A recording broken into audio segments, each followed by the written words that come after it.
2024 has really been an interesting year when it comes to movies. We've had some massive blockbusters and we've also had some really disappointing movies. Now, I want to talk about the movies that are still on the way. Let's not waste any time, guys. Let's dive in. First off, I want to talk about Bad Boys 4, Ride or Die.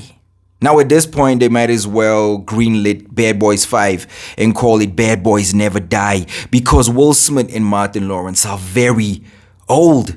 And the fact that they can still boogie down and get back to the action sequences is insane. Now, the reason these movies have always worked is because of the chemistry between Will and Martin. That is one of the main attractions when it comes to these movies because that relationship between them just works so well. And then we have Hitman.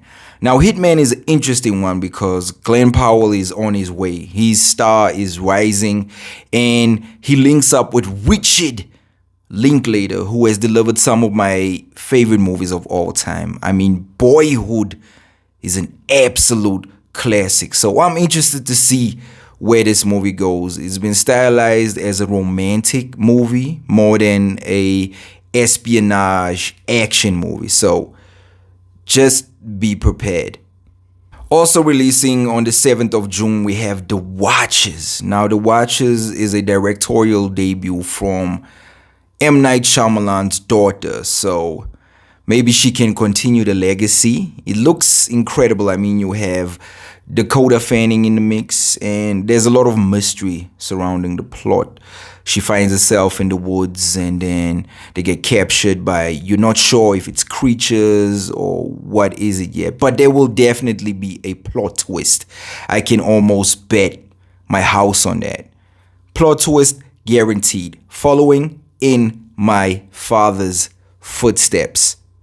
On the 14th of June, we have a big one, Inside Out 2. Now, I absolutely love the first movie. The movie was incredible. It had all the ingredients of what makes a Pixar movie perfect. Now, the fact that they're going back to a sequel, it just makes sense because there's still a lot more there that can be explored. The introduction of anxiety is incredible, and also you have embarrassment. There's a lot going on there, and I'd love to see how the thing plays out. I always said that if they're doing a sequel, then they might as well do a trilogy which focuses on Riley as an adult. That whole transition, if Pixar can pull that off, it will be one of the greatest trilogies. I really hope Pixar can get back to the essence of what makes Pixar great. So I'm keeping my fingers crossed when it comes to Inside Out Part 2.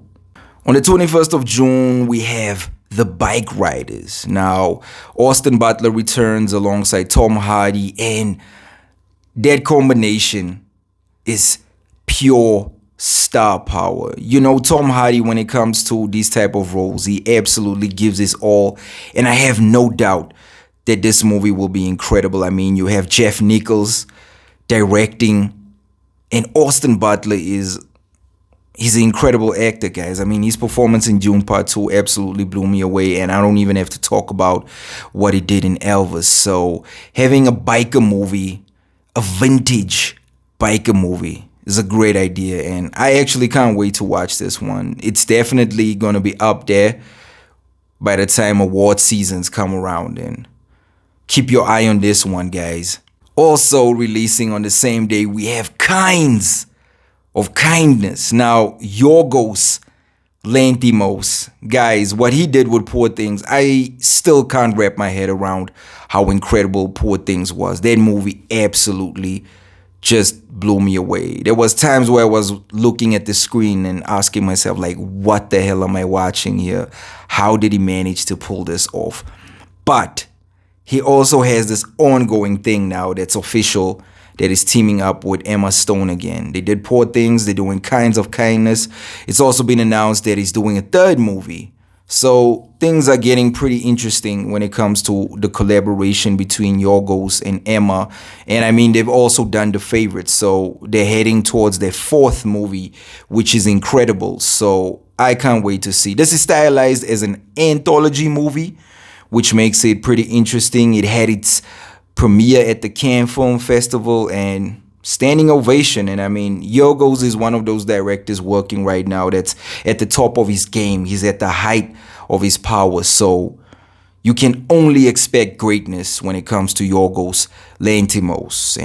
And then we have A Quiet Place, Day One, releasing on the 28th of June. Now, Lupita stars in this one. This is basically a prequel to the first two movies, and John Krasinski is not directing. He's on board as an executive producer. And the fact that they showing us how this all began is really interesting, and going away from the countryside and taking us into the setting of New York City is an absolutely brilliant idea. And the chaos, I can only imagine the chaos that's gonna go down in this movie. That opening sequence, they've teased a lot in the trailers that we've seen so far, but I hope they turn it up a notch when it comes to the actual movie, because there's a lot there that you can explore and then just go crazy with. So this is definitely an interesting one. And so far, the Quiet Place franchise hasn't flopped. It's been on point, delivering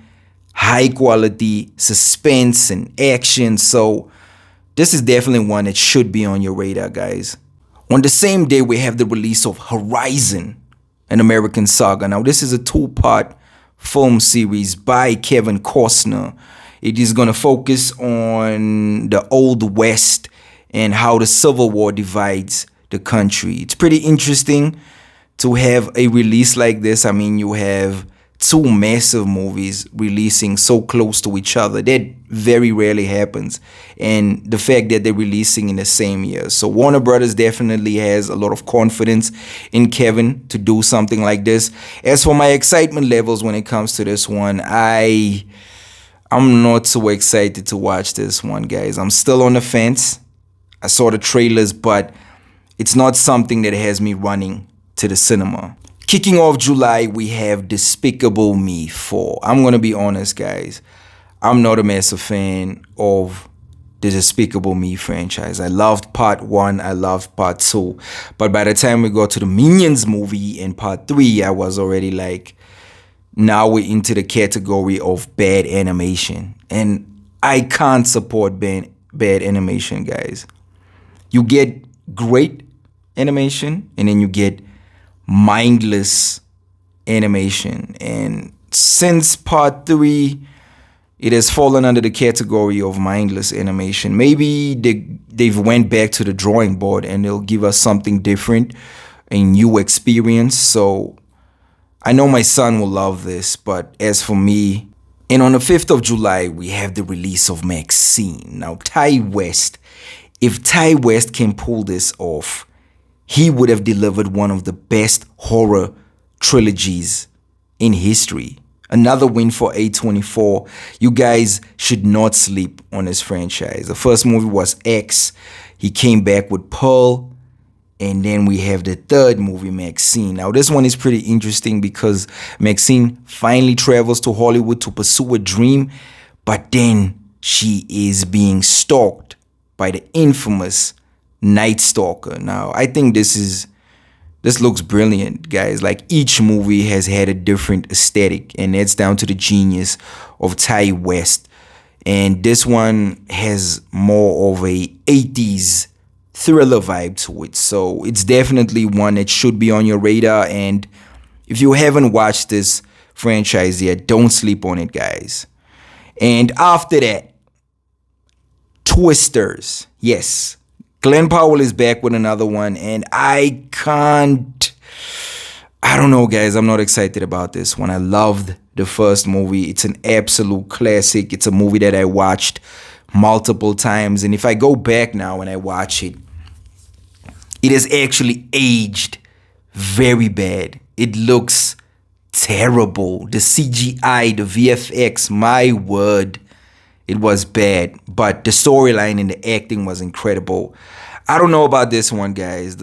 I mean, Glenn Powell obviously is gonna attract the audience for the movie, but what I've seen from the trailer so far, I'm not convinced yet. Maybe it might end up being something fantastic, but as for what I've seen so far, I'm not a massive fan, guys. But then Yes, we have the big one. Probably the most anticipated movie for the second half of 2024. Yes, guys. Deadpool and Wolverine releasing on the 26th of July. This one is big.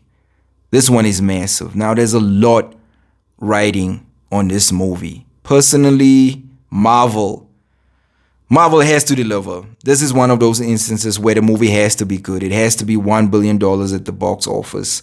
It has to be huge. Now, ticket sales already looks fantastic. So the hype is definitely there. Now, the danger with having a movie where the hype levels are this high is it has to deliver. And there's a lot riding on this in terms of the future of the MCU. Let's be honest. It's been well documented that, we've seen a decline when it comes to the MCU. Things haven't been as great as they were before Endgame. So it's definitely a weird one. I'm excited. I'm really excited to watch this one, but I'm also very skeptical because I know the capacity to mess this up is there. But that chemistry between Hugh Jackman and Ryan Reynolds, it looks fantastic. And if that in itself can carry the movie, we might be in for a good one. Because if the movie itself, the acting is great, and then you add a well-balanced story on top of that. People are calling this the reset button. This is Kevin Feige pressing the reset button when it comes to the MCU, and it might be massive. People that have seen it, they're talking about the post-credit scene being a game changer. I can't wait to see that, guys. I really want to see how this whole thing plays out. I've already booked my tickets. I can't wait. I need to see this when it comes out. It's a big one. It might end up being the biggest movie of the year, but it's going up against Dune Part 2. So it's a big one, guys. That is the one that I feel like you should definitely mark your calendar when it comes to movies that's still on the way. And then we have August. August kicks off with Borderlands, and I am not excited to see this movie at all, guys. When I watched the trailer, it looked like a Guardians of the Galaxy ripoff. Honestly speaking, you have Kevin Hart, you have Jamie Lee Curtis, and then you, surprisingly, you have Cate Blanchett. I don't know how she signed on to this movie. She's an Academy Award level actress, so she signed on to this. And I'm just wondering how this whole thing is going to play out. The only way I see her signing on to this is if the script is very solid. That's the only reason I can see. But stylistically, it definitely looks like Guardians of the Galaxy. And you can tell that it was definitely inspired by that movie. And then we have Trap coming out on the 9th of August. Now, this is the brand new M. Night Shyamalan movie. Obviously, I'm going to mention it. There's going to be a plot twist. And the trailer looks insane. I'm just a little skeptical about this one. It feels like the trailer gave away what's going to happen. Because, you have Josh looking like he's the serial killer. He is the big bad stuck at this concert. So I don't know if there might be another twist. So the only way Shyamalan can pull this off is if you have a double twist in a movie. How many twists can you have before you end up with a twister, which is insane. So that definitely looks interesting. I might check it out because the trailer was fantastic. It had a lot of suspense and it blew me away in terms of how it looked and the aesthetic. So I'm definitely interested to see that one. It's called Trap, new movie by M. Night Shyamalan. And then we have a big one. On the 16th of August, we have Alien Romulus. Yes, starring Kaylee Spaney. And the one thing that immediately caught my eye about Alien Romulus was the fact that it's going back to basics. It's going back to its roots.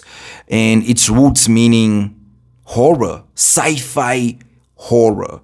I still think the first movie is a masterpiece. Ridley Scott, absolutely one of his best movies in his catalog. You can't go wrong with Alien. Now, the fact that they're going back and they are inspired by that particular movie is a win for me. I mean, Alien has always been horror to me because I love the first movie. I won't knock Aliens 2 because I know a lot of people think Aliens 2 is far superior than the first movie.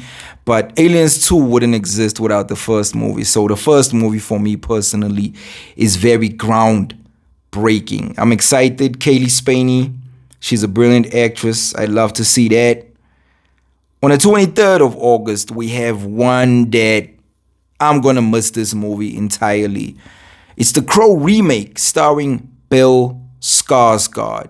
The first trailer didn't do anything for me.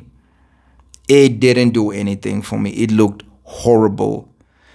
Going for a different aesthetic, I understand it. You want to be original, you want to do something different, but The Crow, the original movie with Brandon Lee, is an absolute masterpiece.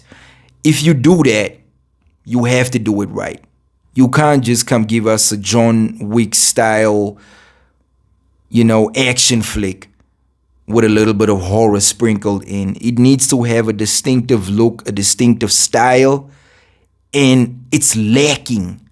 Something is just lacking from The Crow, and I'm skipping this altogether. Next up, in September, we have a big one. Tim Burton returns to Beetlejuice, and this one is called Beetlejuice 2024 AD. I said Beetlejuice twice. Okay, nothing happened, so we're still good. Michael Keaton is still acting, which is incredible. And the fact that he's back playing a role that it's been years, guys. It's really been a long time. That movie is that movie's old. It's an old movie, but it's a classic. It's a movie that I absolutely loved. I watched that movie multiple times. I watched the new trailer, guys. I'm still very skeptical when it comes to this one. I want to know how this one is going to play out. I mean, if you bring back a character like this, is it a nostalgic cash grab, or do you actually have a story with substance? If not, then I'm definitely not on board with this one. But the new trailer certainly looks fantastic. The fact that Tim Burton is utilizing practical effects is a plus for me. I always love it when a director just, keeps the essence of what made the original movie great alive by going back to the roots. So, it looks good, guys. I'm not gonna lie, but I'm still a little bit on the fence about that one. And then on the 20th of September, you have Transformers 1. Another one I'm skeptical about, guys. I'm not gonna lie. I do not love the animation style. The first trailer is out. You guys can check it out. Chris Hemsworth. I'm not a fan of how it looks. I don't like the comedic vibe of it. There's always been a comedic element to Transformers, but Transformers has always been a little bit more on the serious side. So the tone that the movie is going for definitely is an indication that we might be heading to a kids movie. Might be more of a kids movie. It might not be the movie which tries to find a balance between kids and parents, but it's based on the bromance of Megatron and Optimus Prime and where everything went horribly wrong. Yes, interesting. I mean, maybe there's a girl involved. There's always a girl involved. Maybe it was a sexy girl robot, and then Megatron and Optimus were like, she's mine. The girl is mine. And that's where everything went wrong. So that's one that I'm not too excited about, guys, to be honest. And next up, a movie that we haven't seen anything. They haven't showed off anything when it comes to this movie. It's called Wolves, a psychological thriller starring Brad Pitt and George Clooney. Now, guys, the combination of Brad Pitt and George Clooney, sign me up. Ocean's 11 and even the entire trilogy is some of the best movies that I've ever watched. It's those type of movies that I always go back to because it's incredible. And the chemistry between Brad and Clooney, I can't believe it took so long for them to get back together in a movie because the chemistry is perfect. It just works. So Wolves is definitely an interesting one that I'm keeping my eye on. I hope there's no delay because we haven't seen anything yet when it comes to that. And then we get to October. Yes. Big one. First week of October. Joker. Folie à deux. Whoo. Joaquin Phoenix and Lady Gaga, guys. This one has me excited. This one looks incredible. From what I saw with the first trailer, La La Land, The West Side Story, Singing in the Rain. It's inspired by all those musicals. Now, my one worry about the movie is the fact that in that first trailer, we didn't hear anybody sing anything. So I don't know what this new trend is. If something is a musical, it's stylized as a musical, just put a few songs in a trailer to get people excited, to get people hyped. Just do it. I mean, if it's a musical, it is what it is. Now, I can't remember if they said there's going to be original songs, maybe a few originals, but there's definitely going to be songs that we heard before, of which I'm not mad at, man. Like, that's not even a big deal. Todd Phillips has definitely did a 360 on his career. From The Hangover, and then he dived into the Joker franchise. Joaquin Phoenix is going to deliver 100%. He's one of this generation's greatest actors, if not the greatest actor. And then you add Lady Gaga into the mix. Now, she has shown off that she can act. I mean, look at A Star Is Born. So that is a big one, guys. That's a big one for DC. DC needs a win. And especially now that DC is heading in a new direction. So that's definitely one that should be on your radar. Whoo! Joker 2. Folie à deux. Wow. I can't wait to watch that one, guys. And then there's nothing really substantial in the month of October. So we're moving along, guys. We're moving to November. Yes. And we kick off November with Venom Part 3, The Last Dance. This doesn't sound right at all, guys. This sounds like a prequel to You Got Served or Step Up 7. It sounds like a musical. Sounds like a dance number. Now, if it goes that route, then I'd absolutely be blown away the fact that they can do that. But it's gonna be the final movie. It's already been confirmed. Tom Hardy didn't sign on for anything else. And there's a lot of weird rumors surrounding this movie. The fact that there's gonna be a 10-year-old Peter Parker in the movie. Why? Why do that? Why would you go that direction? I don't know.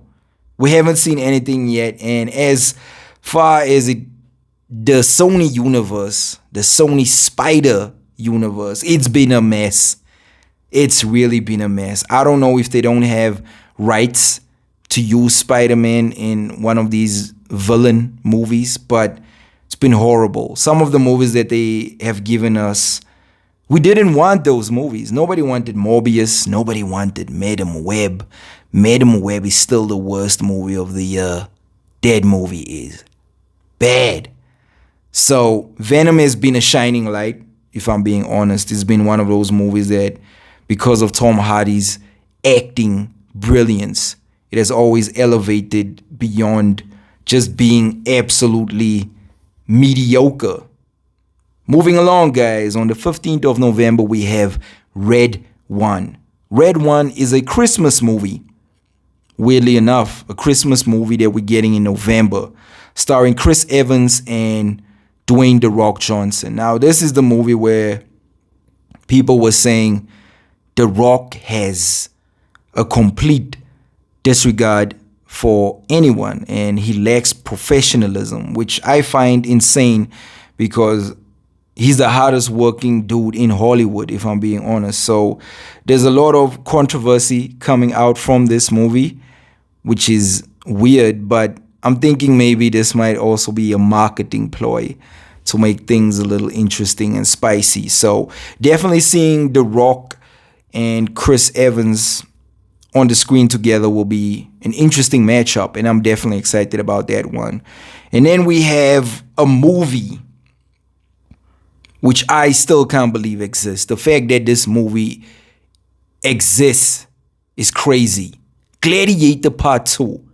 How is this movie even being made? It can only be Ridley Scott. Ridley Scott is an absolute next level director. This guy just goes in and he keeps on giving us different experiences nonstop. The first Gladiator starring Russell Crowe is an absolute masterpiece. It's one of my favorite movies ever. It's a movie that, it defined that particular year that it came out. It was, are you not entertained? Are you not entertained? So Paul Mescal signed on for this one, and Denzel Washington. Like, dude, what more do you want? What more do you want? Ridley Scott directing, Denzel Washington, Paul Mescal. This one is massive. This is a massive movie. I'm surprised that nobody's really talking about this movie that way. Maybe it's because we haven't seen anything yet. We haven't seen a teaser, nothing. But this one is massive. This one is huge. As for the story and all that, there's a lot of mystery surrounding this movie. As far as we know, it's still called Gladiator 2. There hasn't been any changes when it comes to the name. Gladiator 2. I'm sure there's going to be a change in the name the closer it gets to release. So a lot of mystery surrounding that one, but it's a big one. It's huge. And then we have, I didn't expect this one. This is also a surprise, guys. We have Moana 2. Now, Tomato hasn't always been as glam. Tomato. He's not returning, definitely. But the fact that Moana 2 exists, I'm very happy, guys. I absolutely love the movie. Came out back in 2016. It's a movie that I've watched multiple times with my son. We absolutely love that. And the fact that we're getting this before the live action movie comes out is just going to build up the hype levels. And that's definitely a win for Disney. It's a go-to franchise that you can go back to anytime. It's going to be huge. It's going to be massive. And on the same day, weirdly enough, we get Wicked Part 2, starring Cynthia and Ariana. I'm also not convinced about this movie, guys. Part 1, it's set in the Wizard of Oz. And I don't know, guys. There's nothing about this movie that has me excited. There's nothing that just jumps off the page that has me like, wow, I really need to watch this. This looks, it's skeptical. It might be one of those movies when it comes out that it just blows you away and it's just a surprising experience. And I hope it's that, but I'm not heavy into musicals, to be honest, guys. And I'll wait and I'll hear what the reviewers say and the critiques, and then we'll take it from there. But definitely not one that I'm excited about. And then we head into December. December kicks off with a strange one. Amy Adams is starring in Night Bitch. Yes, that's the name of the movie. Now, I don't know if that title is still going to be around by the time the movie releases, but it's about a lady who's turning into a dog, or she's under the impression that she's turning into a dog. We've only had the release of a poster. The poster looks incredible. Amy Adams is an incredible actress. I absolutely love the work in Nocturnal Animals, in Sharp Objects. She is a brilliant actress, guys. She's one of my favorites. I'm not gonna lie. Whenever she's in a movie, it's just next level. Arrival. I can go on, guys. She is just incredible. And that's Night Bitch. So that's insane. And also on the 9th of September, we have an interesting one. We've only had screenshots when it comes to this animated movie. The Lord of the Rings, The War of the Rohirrim. Yes, we're getting more LOTR material. It's been an interesting year so far when it comes to The Lord of the Rings. We've had an announcement of The Hunt of Gollum that's coming out. The Wings of Power is also coming out. Give me more Middle Earth. I'm not mad at that. I'm not angry. We haven't seen the look and the aesthetic of this one, so it's definitely interesting. And the fact that we're getting Lord of the Rings again in December just makes me smile with my heart, because I always associated December with the Lord of the Rings franchise. I remember Peter Jackson, the first trilogy, when that came out, it released every December over the space of 3 years, and it was an incredible time to be a fan of Middle Earth. And on the 13th of December, we have Kraven the Hunter. Now, Sony is basically convinced that this movie is going to be a massive hit. They are convinced that people are going to lose their minds when they watch this movie. It's that good. I don't know. I'm not convinced. The Sony Spider-Verse, still not a fan. So I'd have to see how that one goes. But the trailer looks decent. I mean, it's not that bad.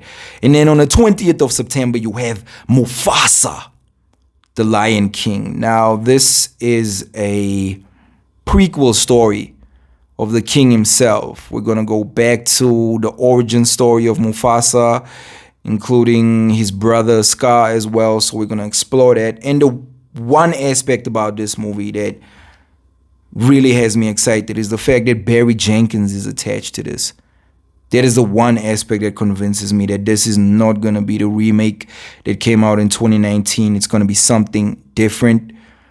The aesthetic is going to be different. You can already tell in the trailer that there's a lot more emotion in the characters, and the lions and animals were very stiff in the 2019 remake. So they're going to go back to that aesthetic that they used in the Jungle Book, where the animals are more expressive. So that is great, and I'm definitely on board with that one, guys. So definitely look out for that one, Mufasa, the Lion King. Also on the same day, which is crazy, we're getting Sonic the Hedgehog Part 3. Yes, Shadow is finally arriving on the big screen, guys. Shadow is happening. Keanu Reeves is going to voice Shadow. I still think that's crazy. That's insane. Now, if I'm looking at this specific date, the 20th of September, having two of these big movies releasing on the same day, it's probably going to be another double feature thing.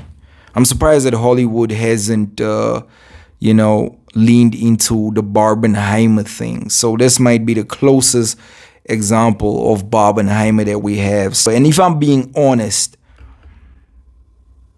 I think the older generation will head to Mufasa, but majority of people are gonna go for Sonic the Hedgehog. There's just a massive fan base around Sonic, and you can't go wrong. The first two movies were pretty decent. The second one was great. Just take out the wedding scene and we're good. And that is the one that has me excited on the day. I'd rather go watch Sonic with my son than do Mufasa. Maybe I'll do the double feature. Who knows? But then, last but not least, guys, this is the one. It's releasing on Christmas, which is crazy to release this movie on Christmas. But this is my most anticipated movie other than Deadpool and Wolverine. Like, they are tied. They are neck and neck. Nosferatu, directed by Robert Eggers. Whew, guys, this is a big one. Now, Robert Eggers doesn't miss. He doesn't miss. He is a brilliant director. He is one of the best directors working right now. Period. He's a genius. He delivers movies that are larger than life. Masterpieces. Brilliant. The Witch. The Northman. The Lighthouse. And now you have Nosferatu. Lily Depp Rose. Bill Skarsgård. Willem Dafoe. This is massive. This is a massive movie. I can't wait to watch this movie. This movie just reminds me of why I love cinema. I have to watch this movie. This one is big, guys. I can't stress enough how big this one is. This is a director that doesn't have a bad movie in his catalog. His catalog is very short, but it's incredible what he's managed to achieve in such a short time frame. So I can't wait to watch this movie, guys. And what a way to end the year on Christmas Day, Nosferatu. I'm excited, guys. And if I'm looking at this list, guys, if I have to go through this, the movies that really pop out here for me, I'm going to name them for you guys quickly. The ones that are standouts for me. Okay, so Inside Out 2. That one is definitely a standout for me. We have The Bike Riders. I need to watch that. Kinds of Kindness. Yorgos. Quiet Place Day One. Definitely. Maxine, definitely I have to watch that one. Deadpool and Wolverine, obviously I can't miss that one. Alien, Romulus, definitely put that one on your list. Wolves, starring Brad Pitt and George Clooney. Haven't seen anything yet, but that's definitely on my most anticipated. Joker for Lee Adu, definitely have to watch that. Gladiator Part 2, it's a no-brainer. Moana, Tomato, and Maui. And then we have Night Bitch. Have to watch that. Crazy. And last but not least, Nosferatu. Those are the movies, guys, coming out. We have a lot of interesting ones still left. There might be a couple of surprises. There's a lot of movies that I've left out. I can't put all the movies on the list, guys. That would just be crazy. But I've went with the movies that have a confirmed release date. So it's a pretty interesting list, and I'm excited. As somebody who loves movies, I can't wait to see where the rest of the year goes, guys. So please let me know down below in the comment section what you guys think. What is your most anticipated upcoming movie for the rest of the year? There's so many to choose from. But honestly speaking, Nosferatu is the one for me that stands out from the crowd. That is the one. The one. And that's it for me, guys. I will definitely catch you guys on the next video. And once again, thank you for watching.